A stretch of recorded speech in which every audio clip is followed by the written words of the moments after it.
मेरे प्यारे बच्चों, आप सभी को नमस्कार। क्या हाल है आप सभी की? प्रवीण, अंजलि, अर्पण, रोहित, सिपेंद्रा, दीपक, दिव्यांशु, विपिन, रोहित, संतोष, सन्नी, मलाइका। अरे वाह भाई, जय हिंद मेरे प्यारे बच्चों।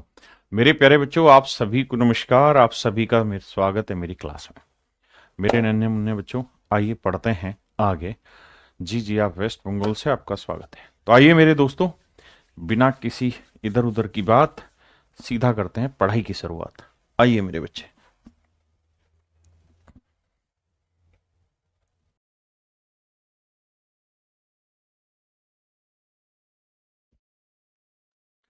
देखिए दोस्त, सवाल में कह रहा है एक व्यक्ति अपनी आय का 60% खर्च करता है।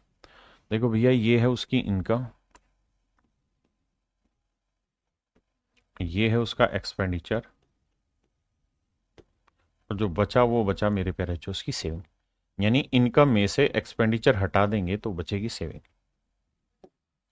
सवाल में कह रहा है कि भैया 60% खर्च करता है, तो 60% की फ्रैक्शन क्या हो गई जी? 3/5। या चलो 100 ही लेके समझाता हूं ताकि बात समझे। कहता है 60% खर्च करता है, मतलब अगर 100 रुपए कमाएगा तो 60 रुपए तो खर्च ही कर देगा। तो बचत कितनी होगी भैया? 40। आप कहें जी हाँ समझ गए। अब कह रहा है कि अगर उसकी इनकम 15% बढ़ जाए, अगर उसकी इनकम 15% बढ़ जाए, if his income is increase by 15%, income 15% बढ़ गई, तो मेरे बच्चे इनकम 15% बढ़ाओगे तो 100 का 15% 15, 15 बढ़ के हो गई 115। और कह रहा है जी खर्चा भी 15% बढ़ गया, तो 60 का 15% कितना हुआ? 15 छिके 90। भाई 60 का 15% निकाल लो। 15% की फ्रैक्शन होती 3/20। तो मन मन में निकालो भाई, 20 × 60, 3 × 9, तो खर्चा बढ़ गया 9, तो यानी खर्चा हो गया 69। अब मेरे दोस्तों वो कुल मिला के 115 कमा रहा है भैया, और खर्च कितने कर रहा है? 69। तो 115 में से 69 घटा दो यार। तो 15 में से 9 गया 6, यहाँ 10 में से 6 गया 4, 46। तो हम ये कह सकते हैं कि सर उसकी जो बचत है वो 46 है। उसकी बचत कितनी होगी भैया? 46। तो उसकी बचत पहले थी 40, अब हो गई 46। कितनी बढ़ गई? 6। एक चीज और भी ध्यान रखना, ये बात आप यहां से भी निकाल सकते थे कि भाई इनकम 15 बढ़ी, खर्चा 9 ही बढ़ा, तो 15 में से 9 खर्चा हटा दिया तो बाकी 6 क्या बढ़ जाएगी? बचत। लेकिन कह रहा है परसेंटेज बताओ, तो भाई 6 की बचत बढ़ी किस पे? 40 पे। तो 100 पे कितना? आप कहेंगे 2 × 6, 2 × 20 = 40। 1/20 5%, तो 3/20 15%। यानी उस आदमी की इनकम 15% बढ़े, खर्चा 15% बढ़े, तो उसकी बचत भी मेरे बच्चों 15% बढ़ जा रही है। हाँ है ना महेंद्र भाई? देखो, महेंद्र भाई ने कमेंट करे 3। पहला कमेंट किया राधे राधे, फिर लिखा बोलो तो कुछ, फिर आगे लिखा राम राम, फिर आगे लिखा महेंद्र भाई ने राकेश सर की जय हो। अरे मेरे महेंद्र भाई, मान जा, धरती पे टिक जा, पढ़ ले। अगर आप इस बात पे विश्वास करते हैं कि मैं आपके कमेंट पढ़ूं और आपको एंटरटेनमेंट दूं, तो मेरे बच्चे उससे आपका सिलेक्शन नहीं होगा। ये बात ध्यान रखना। सिलेक्शन के लिए कमेंट जरूरी नहीं है। आपके डाउट होंगे वो मैं जरूर पिक करूंगा जो कर रहा हूं। दूसरा, मैं पढ़ाते हुए मैं रजनीकांत तो हूं नहीं कि यूं यूं लिखता रहूं, यूं लिखता रहूं, तुम्हारी तरह देखता रहूं, यूं यूं करता रहूं। ऐसा तो हो नहीं सकता भाई, हूं तो आदमी है। तो फिर मैं इधर देख रहा हूं, इधर लिख रहा हूं, तो इधर ही देख रहा हूं यार। तो समझा करो भाई थोड़ा।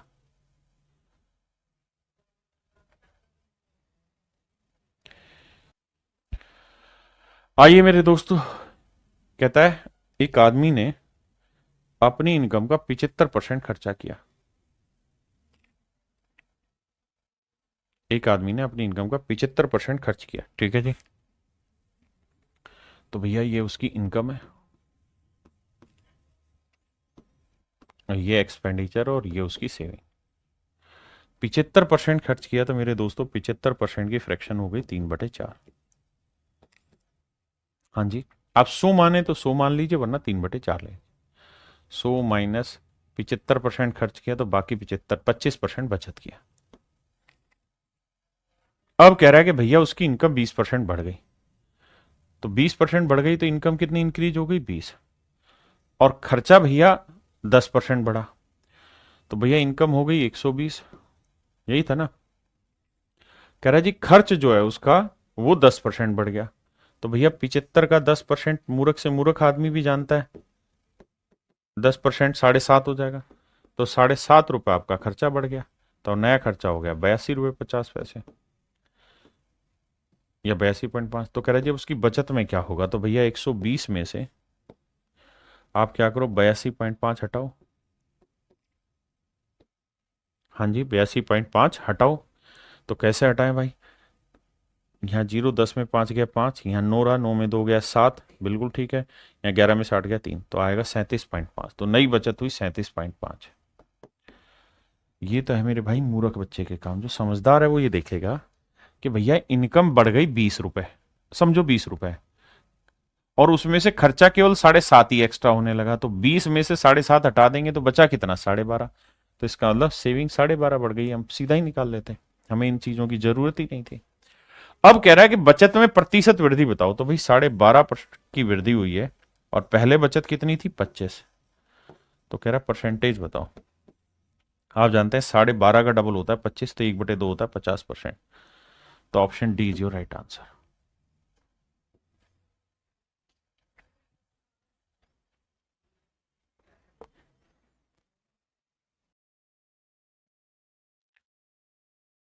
देखिए मेरे भाई, जो मूर्ख बालक होगा वो क्या करेगा, वो 8,550 के साथ कुश्ती करेगा।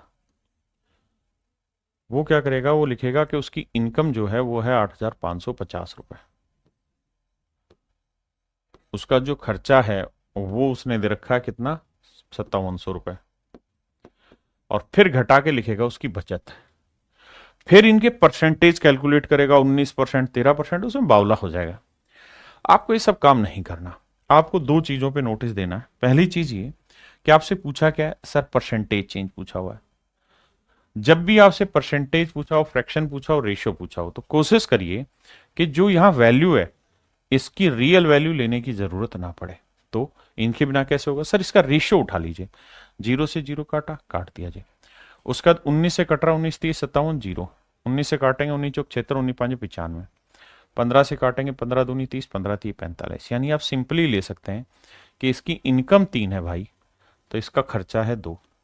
अगर 3 में से 2 खर्च कर दिया तो बचत कितनी रही होगी 1। It is quite easy my dear to take it solve. अब बड़ा आसान हो गया।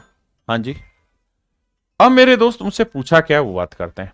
कह रहा है अगर उसकी इनकम 19 नहीं, यदि आय और व्यय में 19 और 13, कहता है इनकम 19% बढ़ जाए, तो मेरे भाई 3 का 19% निकालना आपके लिए थोड़ा मुश्किल काम है। 3 का 19% निकालना मुश्किल है, तो क्या करें, इसको मान लेते हैं 300, इसे मान लेते हैं 200, इसे मान लेते हैं 100। हाँ जी, यानी अगर उसकी इनकम 300 मान लो, इसे 200, इसे 100, ऐसा क्यों, ताकि मेरी कैलकुलेशन आसान हो जाए। तो 300 का 19% 57, और खर्चा कितना बढ़ जाए जी 13%, तो 200 का 13% 26। अब मेरे बच्चे एक बात बताओ, अगर उसकी इनकम जो है वो 57 यूनिट बढ़ चुकी है और खर्चा मात्र 26 यूनिट बढ़ा है, तो भैया कितनी इनकम ज्यादा बढ़ी, तो 57 में से 26 घटा दोगे तो ये आएगा 21। तो इसका मतलब ये हुआ कि उसकी जो बचत है वो मेरे बच्चों 21 यूनिट बढ़ जाएगी। बचत जो है मेरे प्यारे बच्चों कितनी बढ़ जाएगी, 21 यूनिट बढ़ जाएगी। तो कह रहा है बचत में प्रतिशत परिवर्तन ज्ञात करो। तो मेरे बच्चे 21 ही आया ना, 21 या साथ में चलिए 31 आया, 5 में 2 गया 3, 31, माफ करिए 31। तो बचत बढ़ेगी 31। तो 31 का इंक्रीज हुआ सेविंग में किस पे, 100 पे, तो परसेंटेज बताइए कितना।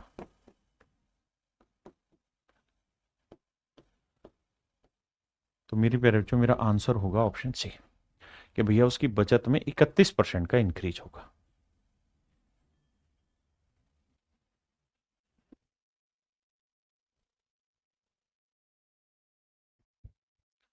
कह रहे जी एक आदमी की इनकम 13,500 रुपये और खर्चा 9,000, तो ये इनकम है मेरे बच्चों, ये खर्चा है। इनकम 13,500 है, खर्चा 9,000 है। तो सबसे पहला काम आप ये देखिए कि हमसे पूछा क्या है, तो सर हमसे पूछा है परसेंटेज चेंज। जब जब जब परसेंटेज चेंज पूछा जाए, रेशियो पूछा जाए, फ्रैक्शन पूछी जाए, तो आप एक्चुअल वैल्यू मत उठाइए, काटिए भाई।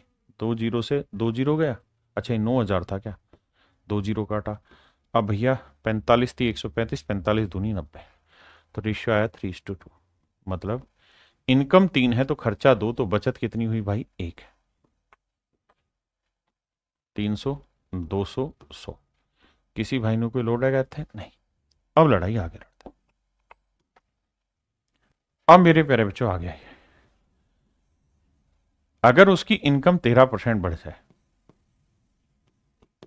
तो 300 का 13% 39, और उसका खर्चा मेरे भाई 9% बढ़ जाए तो 18। तो कह रहा फिर उसकी बचत में प्रतिशत परिवर्तन बताइए। तो आप ये देखो यार, 39 इनकम बढ़ी, खर्चा 18 ही एक्स्ट्रा गया, तो बचत कितनी एक्स्ट्रा हो गई, मतलब इनकम कितनी एक्स्ट्रा रह गई 21। तो जो 21 एक्स्ट्रा रही है वो बचत। और आप ये बात जानते हैं कि 100 पे कोई चीज ही तो परसेंटेज कहलाता है। तो आंसर होगा मेरे दोस्तों 21%।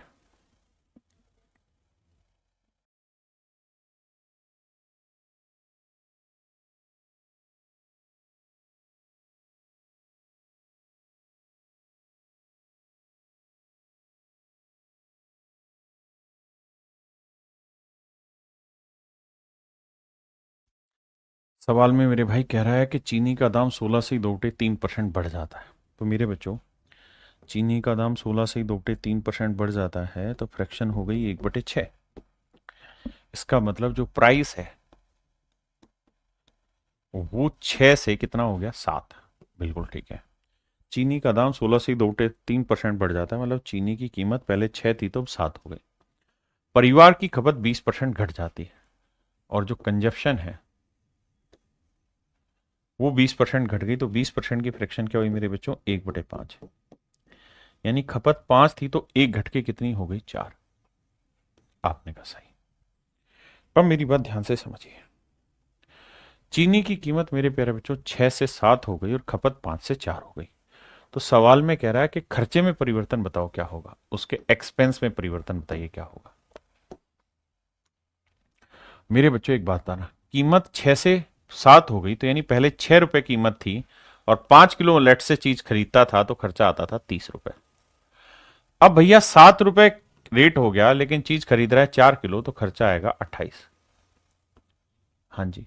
तो कह रहा है जी खर्चे में बताओ क्या चेंज हो गया। तो खर्चा घट गया सर 2 यूनिट खर्चा घट गया, किस पे 30 पे। तो 100 पे कितना, 2 एकम 2, 2 15 30, 1/15 होता है मेरे दोस्तों 6 से ही 2/3%। यानी उसकी खर्च में 6 से 2/3% का चेंज आ गया। ऑप्शन ए मेरा राइट आंसर।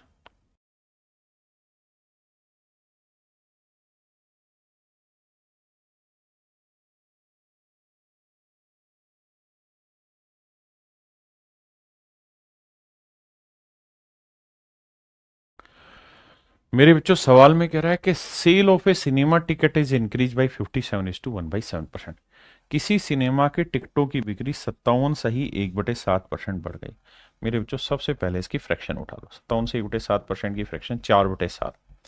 फ्रैक्शन पे काम आपको ही करना है, मैं नहीं करूंगा अभी ये। तो भैया जो सेल है वो 7 से कितनी हो गई 11। बिल्कुल ठीक है। और जो इसकी प्राइस है वो 16 से ही 2/3% बढ़ गया। कीमत 16 से 2/3% बढ़ गया, फ्रैक्शन हो गई 1/6।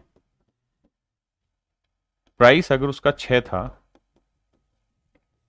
तो एक बढ़ के कितना हो गया 7। तो कहता है उसकी रेवेन्यू में फर्क बताओ क्या हुआ, यानी आय में फर्क बताओ क्या हुआ।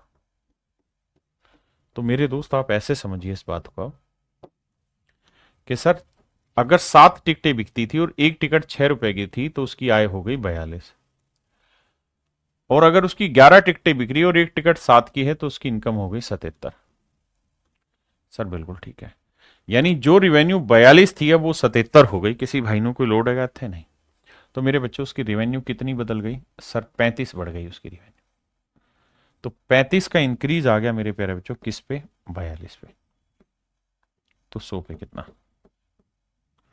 तो 7×5 = 35, 7×6 = 42, 5/6। अब 5/6 को हम लिख सकते हैं 1 - 1/6। तो एक होगा 100% और 1/6 होगा 16 सही 2/3%। And finally you will get answer 83 सही 1/3%। ये मेरे नन्हे मुन्ने बच्चों मेरा सही आंसर होगा option D. Option D is your correct answer.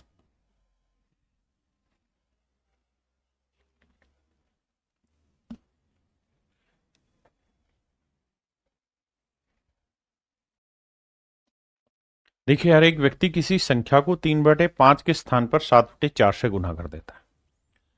मेरे प्यारे बच्चों, मान लीजिए ये कोई नंबर है और इस नंबर को 3/5 से गुना करना था, लेकिन गुना किससे कर दिया इसी नंबर को? 7/4 से। ये गलत किया और ये सही था। A man multiplied A number by 7/4 instead of 3/5। अब मेरे दोस्तों, मुझसे पूछा क्या हुआ है? परसेंटेज चेंज, परिवर्तन पूछा हुआ है। परसेंटेज चेंज इन नंबर, ये जो नंबर है उसके अंदर प्रतिशत परिवर्तन क्या होगा, ये पूछा हुआ है। तो हमें एक बात समझनी है कि यार ये नंबर कांस्टेंट या फिक्स है। यहां पे भी वही नंबर है, यहां पे भी वही है। तो अपनी मर्जी से कोई भी एक ऐसा नंबर ले लेते हैं जो 5 से भी कट जाए और 4 से भी कट जाए। तो 5 और 4 कैल्सियम क्या हुआ? 20। तो यहां ले लेते हैं 20। यानी सर हम जिस नंबर की बात कर रहे हैं वो 20 है। जिस नंबर की बात कर रहे हैं वो क्या है? 20। तो 5 को 20 से काटते 4, 4 3 12 आ जाता। 4 को 20 से काटते 5, 5 7 35 आ जाता। तो मैं यहां कहता कि यार पहले जो गिनती 12 थी अब वो 35 हो गई, मतलब कैलकुलेशन 12 से 35 हो गई। कितना इंक्रीज हुआ? 23 का। तो सर 23 का चेंज आ गया किस पे? 12 पे। तो 100 पे कितना? तो इसे लिखेंगे 12 दूनी 24, 2 माइनस 1/12। तो देखो 12 दूनी 24, 2 माइनस 1/12। 2 का मतलब 200%, और भाई 1/12 का मतलब 8 से ही 1/3%। 200 में से 8 घटाएंगे मेरे भाई, क्या बचेगा? 191 सही कहीं है?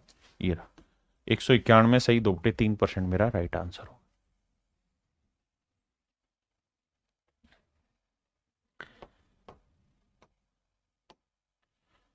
करो करो करो।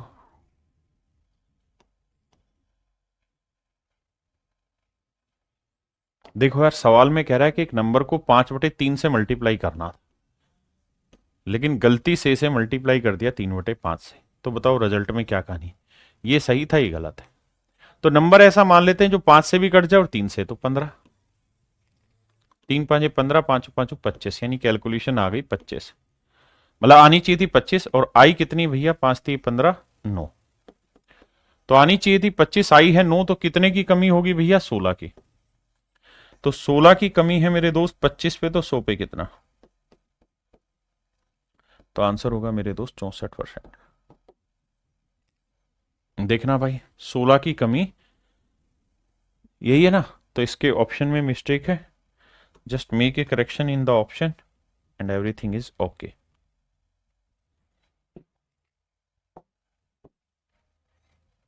Option C is absolutely right.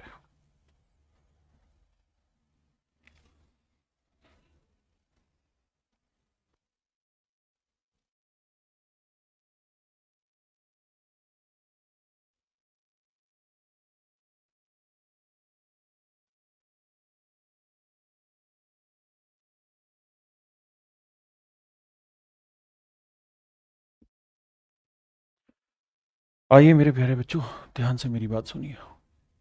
नजर जा रही है हमारे हमारे। आइए मेरे बच्चे, सवाल में कह रहे हैं labour work 60 hour per week. एक लेबर है और वो जो टाइम इन्वेस्ट कर रहा है मेरे भाई, टाइम पर वीक जो इन्वेस्ट कर रहा है काम करने में, वो कर रहा है 60 आवर पर वीक।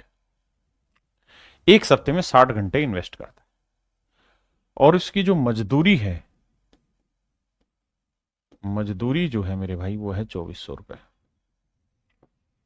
मजदूरी है 2400 रुपए, बिल्कुल ठीक है। तो इसका मतलब उसे पर घंटे मजदूरी मिलती होगी, पर आवर। पर आवर भैया उसको पैसे मिलते होंगे, तभी तो भैया कितने सप्ते में कितने घंटे काम किया, डेली के घंटे के कितने, तभी तो 2400 रुपए मिला। हाँ जी सर।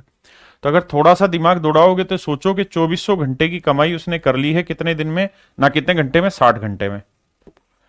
हाँ जी। तो एक घंटे की कमाई क्या हुई? 40। तो हम ये लिख सकते हैं सर 40 रुपए पर आवर उसकी कमाई थी, 40 रुपए प्रति घंटे उसकी कमाई थी। 60 घंटे काम किया तो 2400 रुपए की मजदूरी उसने कमा दी। बिल्कुल ठीक है। अब वो ये कह रहा है कि अगर उसका पर घंटे सैलरी 40% बढ़ गई, पर घंटे सैलरी 40% बढ़ गई, तो पर घंटे सैलरी है कितनी भाई, 40 रुपए। और अब कह रहा है इसके अंदर 40% इंक्रीज हो गया, per day per hour salary जो है increase by 40%, per hour wages. तो अगर पर आवर वेजेस 40% इंक्रीज हुआ तो 40% की फ्रैक्शन क्या हुई दोस्त, 2/5। तो 5×8 = 40, 8×2 = 16। तो यानी अब उसकी पर आवर वेजेस 16 रुपए बढ़ गई। तो पहले 40 रुपए था, अब 16 रुपए बढ़ गया भैया। तो अब हम कह देंगे कि पर आवर वेजेस 56 रुपए प्रति घंटा होगा। बिल्कुल ठीक है। और कह रहा है कार्य करने का जो समय है वो 16 से 2/3% घट गया। तो 16 से 2/3% की फ्रैक्शन 1/6। किसका, 60 का। तो 60 का 1/6 निकालोगे, क्या आएगा भाई, तो ये आएगा सर 10 घंटे। तो हम ये कह सकते हैं कि सर काम करने का जो समय है वो 10 घंटे घट गया। तो अब कितने बचा, 50 घंटे। तो मेरे नन्हे मुन्ने प्यारे बच्चों, हम ये कह सकते हैं कि 50 घंटे वो काम करेगा और हर घंटे की दिहाड़ी मिलेगी 56 रुपए।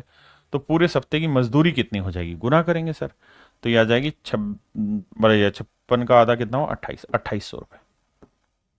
गुना करेंगे ना, 50 × 56, हाँ जी। तो यानी कुल मिला के 2800 रुपए मेरे प्यारे बच्चों उसकी मजदूरी हो गई। तो पहले मजदूरी कितनी थी, 2400, अब मजदूरी कितनी हो गई, 2800। कितनी बढ़ गई भाई, 400। तो 400 रुपए मजदूरी बढ़ी है कितने पे मेरे दोस्त, 2800 पे या 2400 पे, 2400 पे। तो कह रहा कितना परसेंटेज इंक्रीज हुआ, 4 एकम 4, 4 6 24, 1/6 मतलब 16 से 2/3%। यानी उसकी मजदूरी की जो लागत, मजदूरी में जो इंक्रीजमेंट है वो 16 से 2/3% है। आप कहेंगे सर बात सही है, बात सही है, कुछ और बात बताओ। आओ मेरे दोस्त कुछ और बात करें।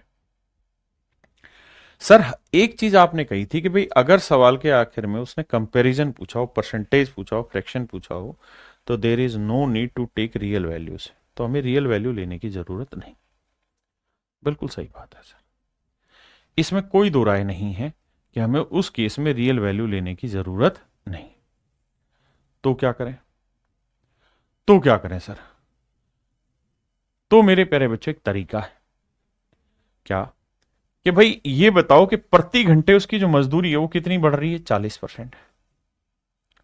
बिल्कुल ठीक है सर, अगर 40% उसकी पर घंटे मजदूरी बढ़ रही है तो 40% की फ्रैक्शन 2/5। इसका मतलब उसकी मजदूरी पर घंटे पहले 5 रुपए होती थी, तो अब 2 बढ़ के कितनी हो गई, 7 रुपए।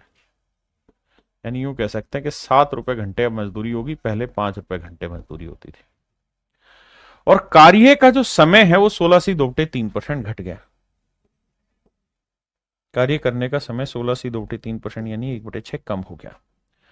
मतलब अगर वो पहले 6 घंटे काम करता था तो अब 1 घंटे कम 5 घंटे हो गया।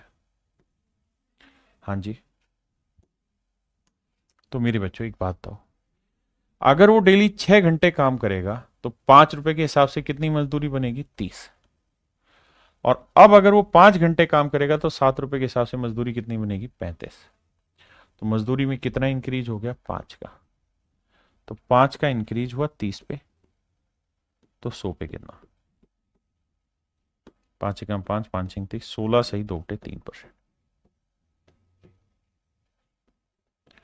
मजदूरी में 16 से 2/3% का इंक्रीज हो गया। क्या किसी भाई को दिक्कत है, जल्दी से बताइए। लेकिन मेरे प्यारे बच्चों ये तरीका गलत है, ये तरीका गलत है। आंसर इस तरीके से सेम आ रहा है लेकिन तरीका गलत है। तरीके में गलती क्या हो, ध्यान से समझिए। पीछे भी एक सवाल आया, जैसे मान लीजिए मैंने एक सवाल दिया आपको, बड़े ध्यान से मेरी बात समझना, कि यार एक आदमी है और वो अपनी इनकम का, बड़े ध्यान से समझना, वो अपनी इनकम का, उसकी इनकम 15% बढ़ जाती है, इनकम 15% बढ़ जाती है, खर्चा भी 15% बढ़ जाता है। और मेरे प्यारे बच्चों तो बताओ उसकी सेविंग में क्या चेंज होगा, बढ़ेगी घटेगी, क्या होगा और कितना परसेंटेज चेंज होगा।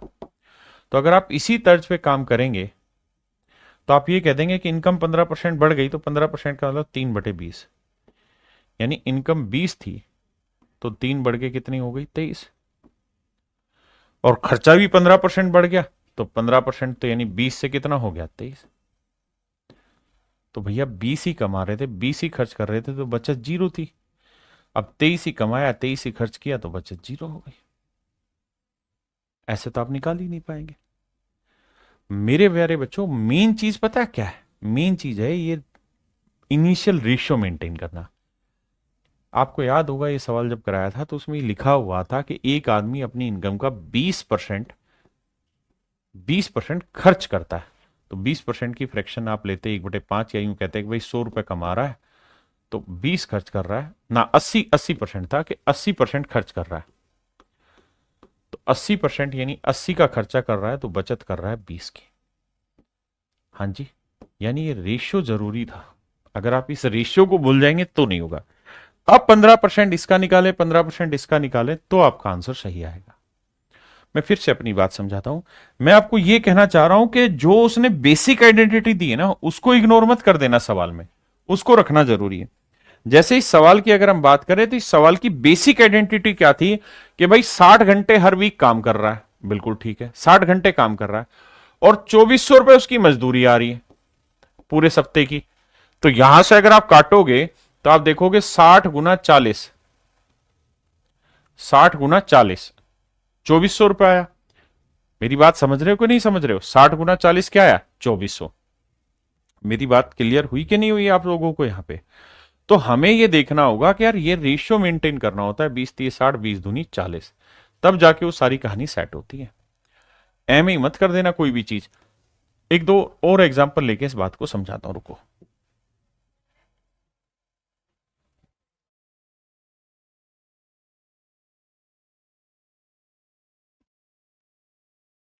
देखिए मेरे बच्चे, सवाल में क्या कहानी कह रहा है उसको सुनिए। कहता है एक आदमी प्रत्येक माह अपने वेतन का एक निश्चित भाग बचाता है ताकि एक साल में वह कार खरीद सके। कहता है हर महीने इतना पैसा बचाता है ताकि जोड़ जोड़ के एक साल में कार खरीद ले। तो ज्ञात करें कि उसे अपनी बचत में कितने प्रतिशत की वृद्धि करनी चाहिए कि वह उस कार को 9 ही महीने में खरीद ले। ध्यान देना मेरे भाई।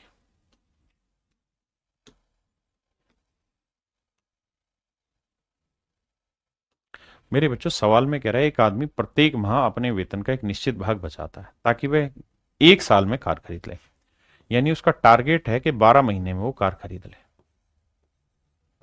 तो हर महीने वो कुछ ना कुछ पैसा बचाता है। लेट से ₹A पर मंथ बचा रहा है, ₹A पर मंथ बचा रहा है, तो 12 महीने में वो कार खरीद लेगा, यानी कार की कीमत हो गई 12। अब कहता है जी उसका टारगेट बदल गया और वो उसी कार को 9 महीने में खरीदना चाहता है। मेरे दोस्तों, कार कितने महीने में खरीदना चाहता है? 9 महीने। तो नेचुरल है, अब उसी कार को अगर वो 9 महीने में खरीदना चाहता है तो अब उसे अपनी सेविंग बढ़ानी होगी। तो लेट से अब उसकी सेविंग हो गई ₹20। अब मान लेते हैं ₹20 हर महीने बचा रहा होगा, क्योंकि ज्यादा बचाएगा तभी तो 9 महीने में कार खरीदेगा। तो अब इसकी कमाई हो गई 9B। रेशियो लेंगे 3 चौक 12, 3 थिया 9। यहां से A/B का रेशियो लेंगे मेरे बच्चे, तो 3 यहीं आ जाएगा, B/A आ गया, 4 नीचे आ जाएगा। इसका मतलब A की बचत पहले 3 थी, तो अब मतलब उसकी जो आदमी है उसकी बचत पहले 3 थी, तो अब बचत कितनी हो गई? 4। यानी पहले अगर हर महीने वो ₹3 बचाता था तो अब हर महीने उसे 4 बचाने होंगे। देखो 4 बचाएगा तभी तो 9 चौक 36 रुपए की कार आएगी, और यहाँ 3 बचाएगा तभी तो 12 तिया 36 की कार आएगी। अरे हाँ है ना? तो कह रहा है उसकी बचत में कितनी वृद्धि हुई? तो भाई पहले उसकी बचत थी 3, अब बचत हो गई 4, तो कितना इंक्रीमेंट हुआ? 1। तो 1 की वृद्धि 3 पे, तो 100 पे कितना? तो मेरे प्यारे बच्चों 33 सही 1/3% का इंक्रीमेंट हो गया उसकी इनकम। 33 सही 1/3% का इंक्रीमेंट हो गया उसकी इनकम। अरे हाँ या ना? मेरी बात समझे कि नहीं समझे? अगर आप इसी सवाल को दूसरे तरीकों से देखना चाहते हैं तो आप इसे ऐसे भी टैकल करें कि सर हमें कोई कार है और वो कार हमें पहले 12 महीने में खरीदनी थी, अब वही कार हम 9 महीने में खरीदेंगे। कार वही है, तो हम एक ऐसी कीमत मान लेते हैं कार की जो 12 से भी भाग हो जाए और 9 से भी, तो 12 और 9 का एलसीएम 36। हम मान लेते हैं कार की कीमत है ₹36। तो यानी 12 महीने में 36 जोड़ने तो हर महीने 3 जोड़ेगा, और अब 9 महीने में 36 जोड़ने तो हर महीने 4 जोड़ेगा। तो पहले हर महीने की बचत 3 थी, अब 4 होगी। कितनी बढ़ गई बचत? 1। 1 बढ़ गई 3 पे, तो 100 पे कितना? तो आंसर होगा 33 सही 1/3%। क्लियर है यहां तक की बात?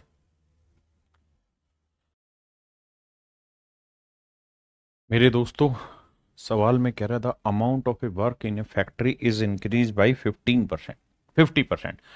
देखिए, एक एक चीज को समझते जाइए, जिस जिस शब्द में दिक्कत हो उसको नोट कर, मतलब उस पर कुछ पेन चला दीजिए, बार बार इसे स्क्रॉल करते रहिए, मतलब बार बार पढ़ते रहिए। कह रहा था amount of work in A factory is increase by 50%।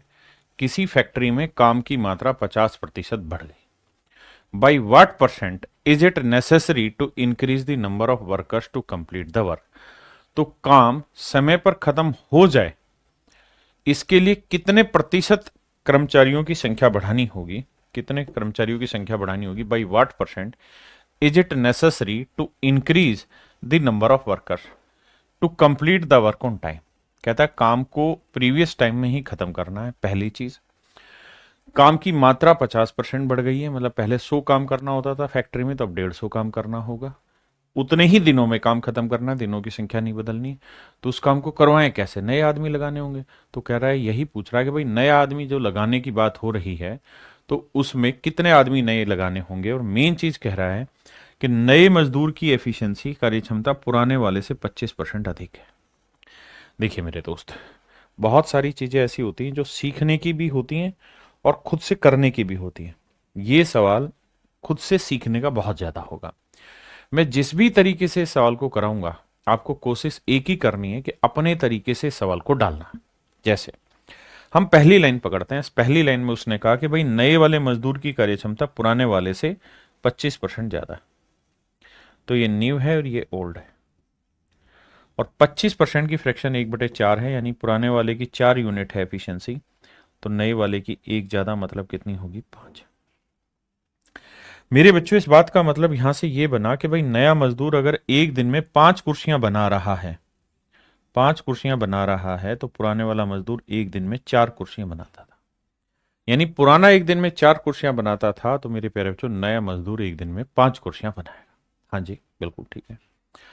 अब सवाल में कह रहा है कि यदि फैक्ट्री में काम की मात्रा 50% बढ़ जाए, फैक्ट्री में काम की मात्रा 50% बढ़ जाए, फैक्ट्री में काम की मात्रा 50% बढ़ जाए, तो मेरे दोस्तों हम क्या करते हैं? Let the number of worker,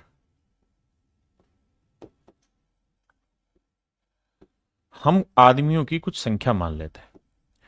अब ये आप पे डिपेंड है कि आप एक्स आदमी माने, 100 आदमी माने, 200 माने, 2 माने, 5 माने, कितने।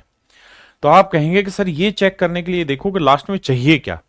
तो लास्ट में पूछा कितने प्रतिशत की वृद्धि, यानी कंपैरिजन चाहिए, तो एक्स मानने की जरूरत ही नहीं है। तो अपनी तरफ से आदमियों की जो मर्जी संख्या मान लो। मैं मान लेता हूं यार 100 आदमी है। हमने मान लिया कि 100 आदमी हमारे पास पुराने वाले हैं, 100 आदमियों को काम पे लगाया। और मेरे दोस्तों, एक पुराने वाला आदमी एक दिन में कितनी कुर्सी बनाता है? 4 कुर्सियां। भाई पुराना जो आदमी है एक दिन में 4 कुर्सियां बनाता है, एक दिन में 4 कुर्सियां बनाता है। भाई काम तो कुछ भी हो सकता है ना, मैंने कुर्सियां रख लिया काम। तो अगर पुराने वाला आदमी एक दिन में 4 कुर्सियां बनाता है, तो 100 आदमी एक दिन में कितना काम कर देंगे? 400 कुर्सी बनाने का। बिल्कुल ठीक है। तो मेरे बच्चे, रोज ये 100 आदमी काम पे आते, 4 कुर्सी के हिसाब से 400 कुर्सी बनाते और अपने घर चले जाते। रोज का यही काम। अब क्या हुआ, एक दिन कहता है कि ऑर्डर बड़ा आ गया समझो, और 50% वर्कलोड बढ़ गया। 50% वर्कलोड बढ़ गया, तो भैया 400 का 50% कितना? 200। यानी अब 200 काम एक्स्ट्रा करना होगा, 200 कुर्सियां और बनवानी होंगी। यह तय है कि पुराने वाले जो आदमी हैं वो तो डेली अभी भी 400 ही कुर्सियां बनाएंगे, जबकि अब हमें बनानी 50% ज्यादा, मतलब 600 कुर्सियां बनानी हो। तो थोड़ा सा हल्के से सोचोगे तो पता चलेगा कि भाई अब हमें 600 कुर्सियां बनानी, पुराने वाले तो 400 ही कुर्सियां बना पाएंगे, तब कितनी कुर्सियां और एक्स्ट्रा चाहिए बनाने के लिए? 200। यानी मैं ये कह सकता हूं कि सर अब 200 कुर्सियां हमें एक्स्ट्रा बनानी होंगी डेली। सर क्या वही आदमी बनाएंगे? नहीं, क्योंकि उन आदमियों की तो हिम्मत ही 400 बनाने की, तो 200 कुर्सियां और बनवानी होंगी। तो ये 200 कुर्सियां किससे बनवानी होंगी? सर नए आदमी से। तो भैया नए आदमियों से बनवानी है 200 कुर्सियां, तो ये बताओ कि जो नए आदमी हैं वो एक नया आदमी जो है वो एक दिन में कितनी कुर्सियां बना लेता है? 5। तो अगर 5 कुर्सियां एक दिन में बना लेता है तो 200 कुर्सियां बनाने में कितना दिन लगेगा? 40। मतलब कितने आदमी लगेंगे? 40, माफ करिए। मतलब 5 कुर्सी बनाने में एक आदमी लगता है तो 200 कुर्सी बनाने में कितने आदमी लगेंगे? 40 आदमी। मतलब अगर पहले से 100 आदमी आपके पास हैं तो आपको 40 आदमी काम पे और रखने होंगे सर, तो आपका काम आज खत्म हो जाएगा। 200 जो फालतू काम, मतलब 600 काम आज हो जाएगा। तो कह रहा कितने आदमी ज्यादा रखने होंगे? तो भाई 40 आदमी रखने होंगे। पुराने कितने थे? 100। तो कह रहा कितना परसेंट? 100 पे कोई चीज परसेंटेज कहलाती है, यानी 40% आदमी आज हमें काम पे बढ़ाने होंगे तो हमारा काम समय पे खत्म हो जाएगा। क्या आप समझ पाए? अगर आप इस बात को बहुत अच्छे से नहीं समझे हैं तो एक बार लैंग्वेज पढ़िए।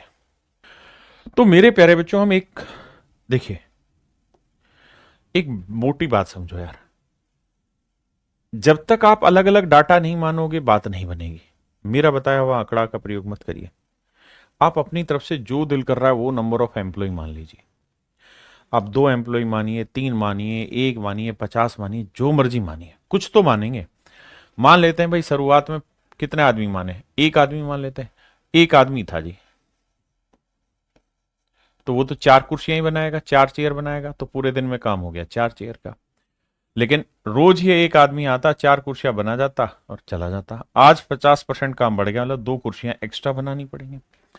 अब इस आदमी की तो कहता औकात 4 ही कुर्सी बनाने की, तो ये 2 कुर्सियां किससे बनवानी होंगी? नए आदमी से। और नया आदमी एक दिन में कितनी कुर्सियां बनाता है? 5 कुर्सियां। तो 5 कुर्सी बनाने के लिए 1 आदमी चाहिए, तो 2 कुर्सी बनाने के लिए कितना आदमी चाहिए? भाग दे देंगे। भाग देंगे तो 0.4, यानी 0.4 आदमी और चाहिए इस काम को, बढ़े हुए काम को पूरा करने में। तो 0.4 आदमी चाहिए, और पुराने कितने हैं? 1। तो 100 पे कितना? तो निकालोगे आंसर आएगा 40%। आप कुछ भी मानिए, जैसे मर्जी मानिए, 10 मानिए, 20 मानिए, 30 मानिए, जो मर्जी करिए, आपका आंसर हर एक से सेम आएगा, कोई अलग बात नहीं।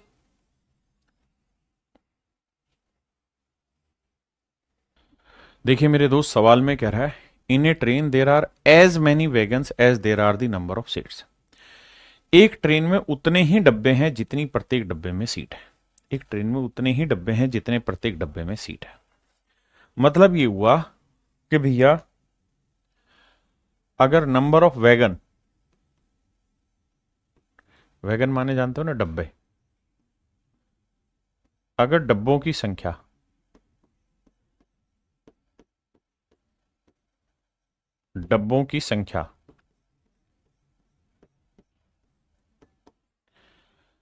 जितनी है उतनी ही कह रहा है कि number of seats in each wagon.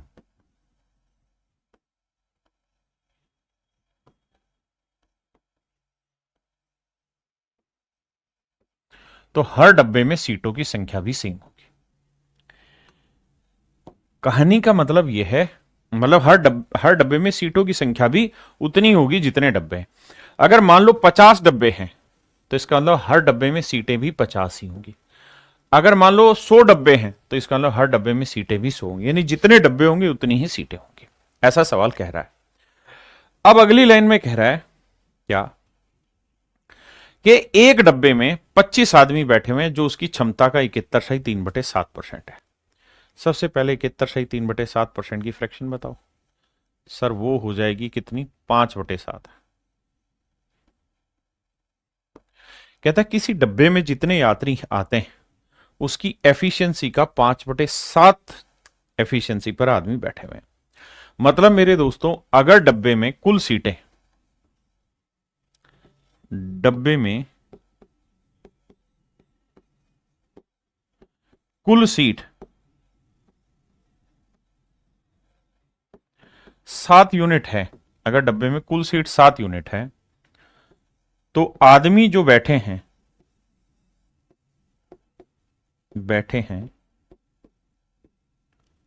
5 सीटों पर, 5 यूनिट पर। देखिए इस लाइन को ध्यान से पढ़िए बेटा, अरिथमेटिक लैंग्वेज का खेल है, बार बार पढ़िए। कहता है एक डब्बे में 25 आदमी हैं जो उसकी क्षमता के इतने % के बराबर है। In one of the wagon carrying 25 passengers persons. कहता है एक डब्बे में 25 आदमी जा रहे हैं, ट्रेवल कर रहे हैं, is filled with this % of its capacity, वो इसकी क्षमता का 71/3 जगह को घेरे हुए। 71/3 की फ्रैक्शन 5/7, मतलब अगर उस डब्बे की कैपेसिटी 7 है तो उसमें 5 यूनिट पे लोग बैठे हुए, मतलब डब्बे में अगर 7 यूनिट सीटें हैं तो आदमी बैठे हैं 5 यूनिट पे, जबकि आदमी 5 यूनिट पे नहीं है, 25 आदमी है। तो मेरे बच्चे 5 यूनिट 25 आदमी, तो 1 यूनिट 25/5 यानी 5 आदमी।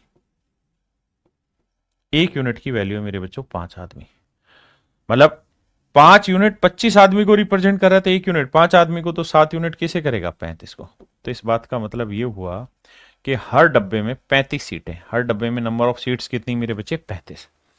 तभी तो उसने कहा कि भाई इस डब्बे में जितनी भी सीटें हैं उसका 71/3 जो मेरे बच्चे वैल्यू है वो बेसिकली 25 के बराबर है। अब हमें यहां से बस एक छोटी बात ये समझनी थी कि भाई हर डब्बे में नंबर ऑफ सीट्स हैं 35, और अगर हर डब्बे में 35 सीटें हैं तो डब्बों की संख्या भी 35 ही होगी, ऐसा सवाल ने कहा था। ठीक है, अब मैं आपसे ये जानना चाह रहा हूं total number of seats in full train, कि भाई पूरी ट्रेन में सीटें कितनी हैं, तो आप कहोगे 35 तो सीट है और 35 ही डब्बे। तो भाई एक डब्बे में 35 सीटें, तो 35 डब्बों में कितनी होगी? गुना करेंगे, 5 5 25 और 3 चौक 1225 सीट है, यानी पूरी ट्रेन में 1225 सीट है, मतलब पूरी ट्रेन में 1225 आदमी बैठ सकते हैं। अब सवाल में क्या पूछा है? सवाल में अब आपसे ये पूछा है भाईजान, क्या find the maximum number of passengers that can be accommodated if it has minimum 20% seats always vacant. तो कहता है मैक्सिमम नंबर ऑफ पैसेंजर्स की संख्या निकाल के बताइए जो इस ट्रेन में एक्मोडेट हो जाए यदि ये मान लिया गया है कि 20% सीट हमेशा खाली रहती है। यदि 20% स्थान हमेशा ही रिक्त रहता है तो अधिकतम यात्रियों की संख्या ज्ञात करें। यदि 20% सीटें हमेशा खाली रहती हैं तो मैक्सिमम कितने पैसेंजर इसमें ट्रेवल करते हैं बताना है। तो भैया 20% हमेशा ही खाली रहते हैं, तो दोस्त एक बात बताओ, 1225 सीटें, 20% की फ्रैक्शन 1/5, यानी 5 में से एक सीट हमेशा खाली रहेगी, तो फिर भरेगी कितनी? केवल 4/5। तो इसका मतलब केवल इतने ही आदमी तो इसके अंदर सफर करेंगे, क्योंकि आपने कंडीशन लगाई कि भाई 20% हमेशा खाली रहेंगे। तो सोल्व करते हैं, देखो 5 एकम 5, 5 दूनी 10, 5 चौक 20, 5 5 25, 4 से काटेंगे, 4 5 20, 4 चौक 16 और 2 18, 4 दूनी 8 1 9। इसका मतलब 980 पैसेंजर इस ट्रेन में मैक्सिमम ट्रेवल करेंगे। वैसे 1225 ट्रेवल कर सकते हैं, लेकिन उसने कहा कि भाई 20% हमेशा ही खाली रहेंगी, तो इसका मतलब 980 ही आदमी इसमें ट्रेवल कर पाएंगे। तो इस सवाल का जो सही उत्तर होगा वो सी ऑप्शन, दैट इज 980। देखो मेरे भाई, सवाल की लैंग्वेज को पढ़ो, मैं एक बार समझाऊंगा उसके बाद आप समझो सवाल को। देखिए अरिथमेटिक लैंग्वेज का खेल है, जितनी बार पढ़ सके उतना बार पढ़िए। कह रहा है man can type 20 lines in 10 minute. कहता है एक आदमी 20 लाइनें हर 10 मिनट में लिख सकता है, but he lives 8% margin on each line, परंतु वो हर लाइन में 8% जितनी जगह खाली छोड़ता है। पहले कॉन्सेप्ट बताओ क्या, मुझे एक बात बताना मेरे दोस्त,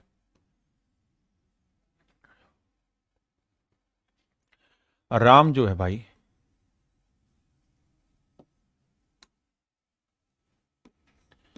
राम जो है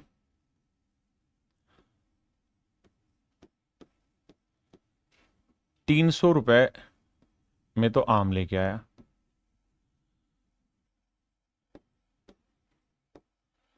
700 रुपए के केले लेके आया, आम केले और सेब भी ले लेते हैं भैया, और भैया 200 रुपए की सेब लेके आया। राम माफ करिए, 300 रुपए के आम खरीद लाया, 700 के केले और 200 की सेब। अब उसने क्या किया, 10% प्रॉफिट ही लेके आम को बेच दिया, 10% प्रॉफिट पे केले को बेच दिया, और 10% प्रॉफिट लेके सेब को बेच दिया। तो मुझे सिर्फ आप ये बताइए मेरे दोस्तों कि राम को पूरी ट्रांजैक्शन पे कुल मिला के कितना प्रॉफिट हुआ। राम को मेरे प्यारे बच्चों कुल मिला के प्रॉफिट कितना हुआ। तो आप कहेंगे देखो सर 300 पे 10% कितना प्रॉफिट हुआ 30, 700 का 10% 70 का प्रॉफिट यहां कमा लिया, और 200 का 10% 20 का प्रॉफिट यहां कमा लिया। तो टोटल प्रॉफिट हो गया 30 और 70 100 और 20 120। तो कुल लाभ जो है वो 120 रुपए का है। कुल लाभ टोटल प्रॉफिट जो है वो 120 रुपए का है। और अगर मैं आपसे कहूं प्रॉफिट परसेंट बताओ, तो आप कहेंगे कि सर देखो टोटल कॉस्ट ले लो कि भाई पैसा कितना लगाया, तो 300 700 1000 और 200 1200। तो भैया 1200 रुपये पैसा लगाया। हाँ जी 1200 रुपये इन्वेस्ट किया है, और उसको प्रॉफिट कितना हुआ मेरे भाई 120 का। 120 का हुआ प्रॉफिट, तो कितना प्रतिशत का लाभ कमाया, कैलकुलेट करोगे तो आएगा 10%। बहुत सारे बावले जो 30% आंसर दे रहे थे वो अब इस बात को समझेंगे और आगे ध्यान रखेंगे कि अगर मेरे प्यारे बच्चों हर चीज पे सेम रेट ऑफ प्रॉफिट हो रहा है तो ओवरऑल भी रेट ऑफ प्रॉफिट सेम ही रहेगा।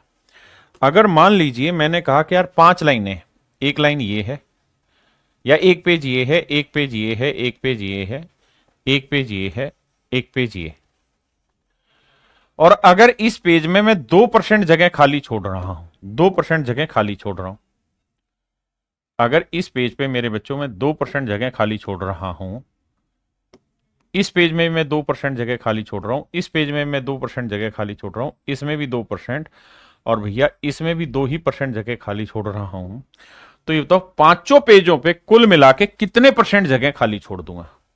पांचों पेजों पे कुल मिला के कितने परसेंट जगह खाली छोड़ दूंगा। तो मेरे भाई आपका आंसर होना चाहिए सर पांचों पे भी आप 2% जगह खाली छोड़ो। यानी जो रिएक्शन आप हर डाटा के साथ करेंगे, अगर वो रिएक्शन सेम है तो ओवरऑल रिएक्शन भी सेम ही होगा। हाँ है ना, मेरी बात समझ रहे हैं। मान लीजिए 5 पेज हैं, अगर हर पेज में आप 2% काम करेंगे तो ओवरऑल भी आपका 2% काम होगा। अगर आप 5 तरीके के या 2 तरीके के फल बेचने चले गए और एक पे X% का प्रॉफिट है, दूसरे पे भी X% का प्रॉफिट है, तो ओवरऑल भी आपको X% का प्रॉफिट होगा। ये कहानी तब तक चलेगी जब तक कि रिएक्शन हर एक में सेम होगा, तो ओवरऑल में भी सेम होगा। अब मेरे बच्चों सवाल पे वापसी लाते हैं। तो उसने कहा कि एक आदमी है हर 10 मिनट के अंदर 20 लाइनें लिख देता है, लेकिन वो 8% जगह खाली छोड़ता है। तो मेरे दोस्तों कोई भी चीज अपने आप में 100% होती है, और अगर 8% जगह वो खाली छोड़ रहा है तो 100 में से 8% जगह खाली छोड़ रहा है, तो काम कितनी जगह पे कर रहा होगा 92% जगह पे। तो देसी भाषा में मतलब ये हुआ कि भाई 20 लाइनों का, भाई ध्यान से समझना, 20 लाइनों का 92% काम करने में उसे 10 मिनट लगते हैं। 10 मिनट लगते हैं, क्योंकि वो ये कह रहा है कि भाई एक आदमी 20 लाइनें टाइप करता है, 10 मिनट में लेता है, 10 मिनट में टाइप करता है, 10 मिनट ले लेता है, और हर पेज पे 8% जगह खाली छोड़ देता है। तो हर पेज का 92% काम कर रहा होगा। कटिंग चलाओगे तो मेरे बच्चों पता चलेगा कि 2 लाइन का 92% काम पर मिनट ये लोग कर रहे हैं। पर मिनट ये लोग कर रहे हैं। पहले इतनी बात समझो आराम से, 30 सेकंड का ब्रेक लेके फिर आगे बताता हूं, क्योंकि समझना जरूरी है। अगर आप लैंग्वेज से पार नहीं पाओगे फिर दिक्कत आ जाएगी। देखिए मेरे बच्चे, कोचिंग का मतलब होता है कि आपको एक्चुअल चीजें दिखाना, और एक्चुअल चीजें ही मैं दिखा रहा हूं लैंग्वेज। आइए अब आगे अगली लाइन में बबुआ का कहत बा।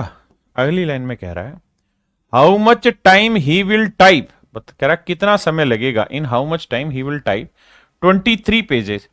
कहता 23 पेज टाइप करने हैं, हर पेज के अंदर 40 लाइनें हैं, और हर लाइन में पहले से कहता है he leaves 25% more margin of before. इस ऑफ को जोर से बोलो। देखिए 40 पंक्तियों वाले 23 पेज अब हमने लिखने हैं, तो कह रहा कितना समय लगेगा यदि अब वो पहले का 25% अतिरिक्त खाली स्थान छोड़ता है। जब देखिए जिन बच्चों का बेसिक कमजोर है उनके तरीके सिखा रहा हूं कि लैंग्वेज को कैसे पढ़ा जाए, मेन मेन वर्ड पे एम्फेसाइज किया जाए। तो अब वो क्या कह रहा है भैया, अब वो ये कह रहा है कि भैया 40 लाइनों वाले 23 पेज पे काम करना है, 40 लाइनों वाले 23 पेज लिखने हैं, ठीक है जी, इतना काम करना है। लेकिन कह रहा है जी अब वो पहले का 25% अतिरिक्त जगह खाली छोड़ेगा। कह रहा है जी जितनी जगह पहले खाली छोड़ रहा था उससे अब 25% अतिरिक्त जगह खाली छोड़ेगा। तो मेरे दोस्तों अगर एक लाइन में, कोई भी लाइन अपने आप में 100% होगी, बिल्कुल, तो इस लाइन में पहले वो कितनी जगह खाली छोड़ रहा था जी, 8%। मतलब अगर एक लाइन में 100 शब्द लिखने की जगह है तो 8 शब्दों की जगह खाली छोड़ रहा था। अब क्या कह रहा है, अब वो ये कह रहा है कि पहले का जितनी जगह खाली वो पहले छोड़ता था उसका 25% अधिक जगह खाली छोड़ेगा। तो पहले कितनी छोड़ता था, 8, अब 8 का 25% 2 अधिक जगह खाली छोड़ेगा। यानी पहले 8 जगह खाली छोड़ रहा था तो अब 8 में 2 जोड़ोगे, मतलब अब हर लाइन में 10 जगह खाली छोड़ेगा। यानी 100 काम करने की जगह है तो 90 ही करेगा, 10 खाली छोड़ेगा। ये बात समझने की। इसका मतलब मेरे भाई अब वो 40 लाइनों के 23 पेज जो लिखेगा, लेकिन हर लाइन पे वो 90 ही % काम करेगा। पहले हर लाइन पे वो 92% काम कर रहा था, अब वो 90 ही करेगा। बहुत सारे बावले क्या करेंगे, 25 और 8 33 कर देंगे। नहीं, उसने कहा पहले का मतलब पहले वाले से गुना करो 25%, अतिरिक्त अधिक जगह खाली छोड़ रहा है। तो अब इतना काम करना है मेरे दोस्तों। 1 मिनट में कितना काम कर लेता है, 2 लाइनों का 92%। तो भैया 2 लाइनों का 92% काम 1 मिनट में उड़ा देता है, तो पूरा काम करने में कितना समय लेगा। निपटाते हैं भैया। 23 चौक 92, 4 दूनी 8, 8 पंजे 40, 5 नीम 45, 450 minute.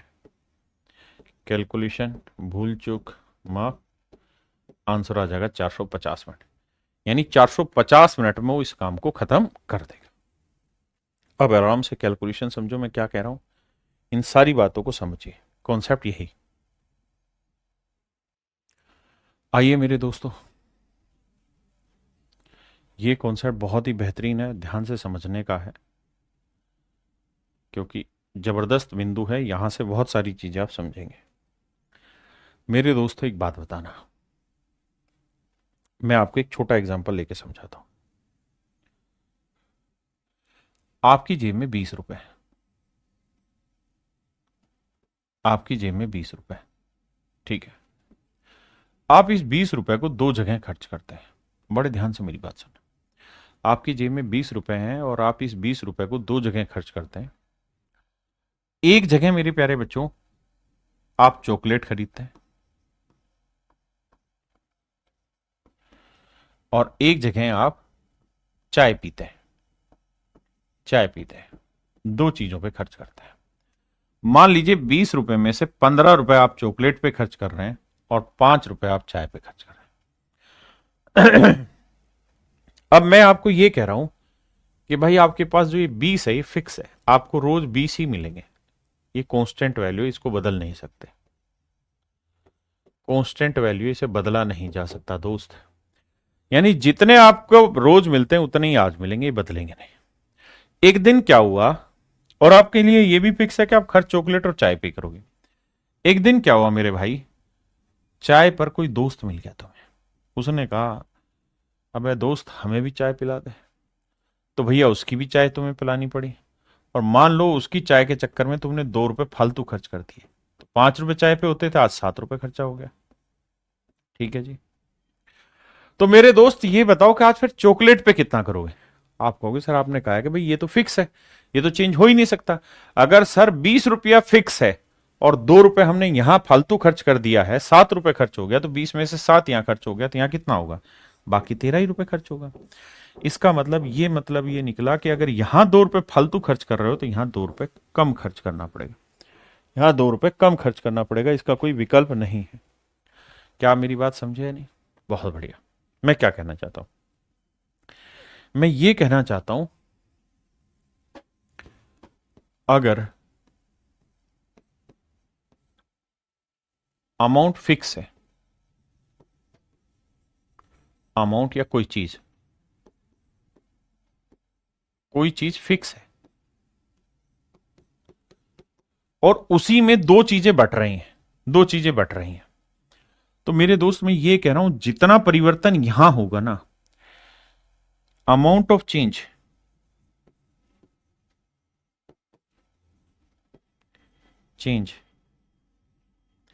In chocolate is basically same as amount of T. यानी चाय के खर्चे में जितना परिवर्तन होगा ना, उतना ही परिवर्तन चॉकलेट में होगा, क्योंकि फाइनल खर्चा तो आपके पास 20 ही है। तो अगर आप यहां 2 कम खर्च कर रहे हैं तो यहां 2 फालतू खर्च कर लेंगे। अब इसी बात को मैं आपको ये कहूं कि यार आपके पास एक फिक्स खर्चा है, मुझे नहीं पता क्या है, और आप इसे 2 चीजों में खर्च करते हैं, ए और बी में। लेकिन अगर मेरे दोस्त आज आपने ए पे 3 रुपए ज्यादा खर्च कर दिए, तो बताओ बी में क्या परिवर्तन आएगा? तो आप कहेंगे भाई मेरे पास पैसा तो फिक्स है और मुझे इन 2 में ही खर्च करना है, तो यहां 3 रुपए ज्यादा खर्च कर रहा हूं, तो यहां मेरे दोस्त मुझे 3 कम खर्च करने पड़ेंगे। ये मैं एग्जैक्टली समझाना चाह रहा हूं। अब अपने सवाल पे आते हैं। कहता है ए और बी दो फिक्स पॉइंट है 5 सेंटीमीटर की दूरी पर। A and B are two fix point that are 5 centimetre ahead. A और बी दो फिक्स बिंदु हैं और इनके बीच की दूरी है 5 सेंटीमीटर। यानी ए बी फिक्स हो गया, ए बी जो है मेरे दोस्त फिक्स हो गया। ये मान लीजिए 5 सेंटीमीटर है, ये वैल्यू फिक्स हो गई, ये वैल्यू फिक्स है। आराम से समझो, 1 में नहीं आएगा, 2 में आएगा, 2 में नहीं आएगा, 3 में समझाऊंगा। ये वैल्यू फिक्स है। अब सवाल में कह रहा है कि भैया सी एक पॉइंट है ए बी पर इस तरीके से कि ए सी की लेंथ 3 है। कह रहा है सी एक बिंदु है यहां, लेट से यहां सी एक पॉइंट है यहां, और इस तरीके से है कि ए सी की जो लेंथ है वो 3 सेंटीमीटर है। ए सी की लेंथ 3 सेंटीमीटर है। मेरे प्यारे बच्चों सी एक ऐसा पॉइंट है कि भैया ए सी की लेंथ 3 सेंटीमीटर है। बहुत बढ़िया। अगर मेरे भाई ए सी की लेंथ 3 सेंटीमीटर है, तो ये बताओ सी बी की लेंथ कितनी होगी? आप कहेंगे 2 सेंटीमीटर। ये 2 सेंटीमीटर भी बिल्कुल ठीक है, कोई दिक्कत नहीं। यानी मेरे प्यारे बच्चों ए सी और सी बी मिला के ही तो 5 है कि भाई 5 रुपए हमारे पास है, कुछ खर्चा मैं यहां करूंगा, कुछ यहां करूंगा, लेकिन ये 5 फिक्स है और इन दोनों में ही खर्चा हो रहा है। ठीक। अब सवाल में कह रहा है अगर एसी की लंबाई 6% बढ़ा दी जाए, एसी की लंबाई 6% बढ़ा दें, कह रहा अगर इसको 6% बढ़ा दें, अगर मेरे दोस्त आप यहां इसे 6% बढ़ा देंगे, तो कहता है सीबी की लंबाई कितने प्रतिशत घट जाएगी? ये बताओ, इसकी लंबाई कितने परसेंट घट जाएगी? लेट से x% घट जाएगी। इसकी लंबाई कितनी घट जाएगी मेरे भाई? x%। अब आप ये बात तो बहुत अच्छे से समझते होंगे मेरे दोस्त कि जितना आप एसी में इंक्रीज करोगे, लेट से अगर मान लो ये पॉइंट आपने यहां से बढ़ाते बढ़ाते आप आगे ले आए, ये वाला पॉइंट यहां ले आए, तो होगा क्या? अगर थोड़ा सा दिमाग दौड़ाओगे तो मेरे बच्चे ये वाला जो पॉइंट है, काहे नाराज हो रहा है भाई, ये वाला जो बिंदु है ये घटता घटता और छोटा हो जाएगा, ये यहां आ जाएगा। यानी जितना एसी बढ़ाओगे उतना बीसी घटता रहेगा। भाई इसमें कोई नई चीज थोड़ी है, बिल्कुल सही बात है सर। तो मेरे दोस्त मैं यही कह रहा हूं कि जितना परिवर्तन आप एसी में करेंगे ना, उतना ही परिवर्तन आप बीसी में होगा। एसी को अगर आपने 1 सेंटीमीटर बढ़ाना है तो बीसी भी 1 सेंटीमीटर घट जाएगी। तो बेसिकली करो क्या, एसी की लेंथ 3 सेंटीमीटर है और बीसी की लेंथ 2 सेंटीमीटर है, क्योंकि दोनों का जोड़ 5 है। तो 3 में 6% की कमी करोगे और भैया 2 में ना 3 में 6% का इंक्रीज करोगे और 2 में x% का डिक्रीज करोगे। तो जितनी चेंज यहां होगा, यानी जितनी कमी आप यहां कर रहे हो और जितनी वृद्धि आप यहां कर रहे हो, दोनों ही बराबर होंगे। 100 से 100 कट जाएगा, 2 3 6, तो मेरे बच्चे x की वैल्यू आएगी 9%। इसका मतलब अगर आप एसी में 6% का इंक्रीज कर रहे हो तो बीसी में आपको 9% की कमी करनी होगी। बीसी में आपको 9% की कमी करनी होगी। ठीक है जी, समझाता हूं एक और एग्जांपल लेके इसी बात को। मान लो मेरे भाई ये कोई लाइन है एसी और मान लीजिए इसकी लेंथ है 50 सेंटीमीटर। ए बी जिसको समझ नहीं आया, यहां कोई बिंदु है सी, एसी की लेंथ है 30 सेंटीमीटर और बीसी की जो लेंथ है वो है 20 सेंटीमीटर। मैं अब आपको एग्जाम्पल के तौर पे ये कह रहा हूं कि भाई अगर एसी में मैं 6% का इंक्रीज कर दूं, 6% का इंक्रीज कर दूं, तो बताओ बीसी में कितनी कमी होगी। तो बेटा एक बात बताओ, एसी में 6% बढ़ाओगे तो 30 है, 30 में 6% बढ़ाओगे तो 30 का 6% कितना होगा भाई, 30 का 6% कितना होगा, तो आप कहोगे 1.8, तो 1.8 बढ़ जाएगा, 1.8 बढ़ जाएगा मेरे बच्चों, तो ये लेंथ कितनी आ जाएगी 31.8, 31.8। और मेरे दोस्तों पूरी लेंथ कितनी है 50, अगर ये लेंथ 50 है और अब सी यहां से हटके यहां आ गया है, तो बीसी की लेंथ अब कितनी आ जाएगी, 50 में से 31.5 घटाएंगे मेरे बच्चे तो बचेगा 18.5। तो ध्यान से देखोगे तो बीसी में भी कमी कितने की हो गई, बीसी पहले 20 था अब 18.5 रह गया, तो मेरे दोस्त बीसी में कितनी कमी हो गई 1.5 की। और यही तो मैं बता, हाँ 31.8 हो गया था, सॉरी माफ करिए 31.8, तो ये हो गया 18.2।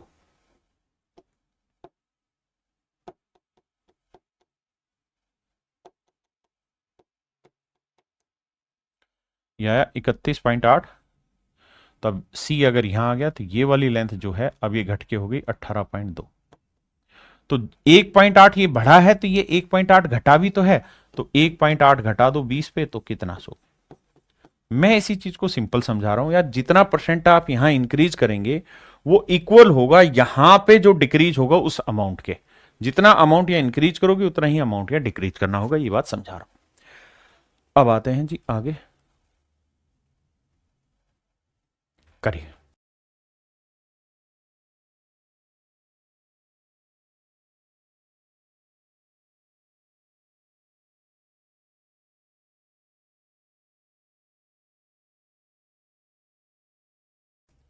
कहता है यदि आयकर में 19% की वृद्धि होती है तो शुद्ध आय में 6% की कमी हो जाती है। देखो यार एक चीज होती इनकम, बहुत बढ़िया बाबू, ठीक है जी। एक होता है इनकम टैक्स। कहानी क्या रहती है कि इनकम में से टैक्स हटा के नेट इनकम आती है, नेट इनकम आती है। मैं कहना आपको ये चाह रहा हूं मेरे भाई कि अगर मान लीजिए इनकम 100 है, टैक्स 20 रुपए लग रहा है, तो नेट इनकम कितनी आ गई 80। अब इनकम आपकी फिक्स ही रहे 100, लेकिन टैक्स आपका 20 की जगह 25 कटने लग जाएगा, तो नेट इनकम कितनी आएगी 75। तो ध्यान से देखोगे सेम ही कॉन्सेप्ट रिवाइज होगा क्या, कि भैया इनकम अगर फिक्स है तो टैक्स में 5 की बढ़ोतरी कर दी ना, तो नेट इनकम में ऑटोमेटिकली 5 की कमी हो जाएगी। अगर टैक्स में आप 1 रुपए भी घटाएंगे तो नेट इनकम 1 बढ़ जाएगी, टैक्स में 1 रुपए घटाएंगे तो नेट इनकम 1 रुपए बढ़ेगी, टैक्स में 1 रुपए बढ़ाएंगे तो नेट इनकम 1 रुपए घटेगी। यानी जितना चेंज आप टैक्स में करेंगे उतना ही चेंज आपका नेट इनकम में आएगा। अब सवाल में कह रहा है क्या कि भैया टैक्स में 19% का इंक्रीज हो गया, तो टैक्स का जो 19% है इतना इंक्रीज होगा, और कह रहा है नेट इनकम में 6% की कमी हो गई, तो नेट इनकम का 6% इतना है। तो जो वैल्यू यहां आएगी और जो वैल्यू यहां आएगी दोनों सेम होगी। अगर यहां 5 आ रहा है तो यहां पे मेरे भाई 5 ही होगा। सोल्व करेंगे, 2 जीरो से 2 जीरो काटा भाई, टैक्स यहीं रखिए, नेट इनकम बटे में ले आइए, तो आप देखेंगे ये आएगा 6/19। और 6/19 का मतलब ये हुआ मेरे दोस्तों कि टैक्स अगर आपका 6 है तो नेट इनकम है 19। तो इनकम में से टैक्स घटा के नेट इनकम आया, तो भैया इनकम कितनी होगी 19 और 6 25। अब कह रहा है टैक्स रेट बताइए, टैक्स परसेंटेज। तो 6 का टैक्स लगा 25 पे, तो 100 पे कितना, 25 चौक 100, 6 चौक 24%।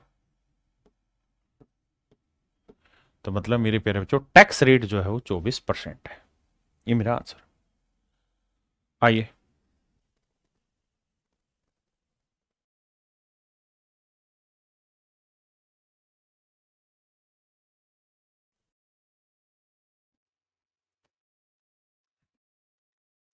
कह रहा जी आयकर में यानी टैक्स में 17% का इंक्रीज हो जाए और नेट इनकम में भैया 3% की कमी हो जाए, तो नेट इनकम का 3% टैक्स का 17% बराबर होगा। 2 जीरो से जो 2 जीरो काटा तो टैक्स अपॉन नेट इनकम ये आया 3/17। यानी मेरे दोस्त टैक्स अगर आपका 3 है तो नेट इनकम है आपकी 17। तो भैया इनकम में से टैक्स हटाया होगा तभी तो 17 आया, तो इनकम कितनी रही होगी 20। तो कह रहा है टैक्स परसेंटेज बताइए। तो भैया 3 का टैक्स है बाबू और है किस पे 20 पे, तो 100 पे कितना, तो आंसर होगा 15%, यानी रेट ऑफ इनकम टैक्स है 15%। हाँ जी। मेरे प्यारे बच्चों आज के लिए इतना ही रखते हैं। मेरे दोस्तों मैंने ये टाइप आपकी पूरी ख़त्म कराई है। मुझे उम्मीद है कि अब आपको बहुत सारी बातें समझ आने लगी होंगी, हल्का हल्का सा लैंग्वेज पकड़ना अब स्टार्ट हो गए होंगे। तो आज के लिए इतना ही मेरे प्यारे बच्चों। Thank you, have a nice day to everyone. धन्यवाद मेरे दोस्तों।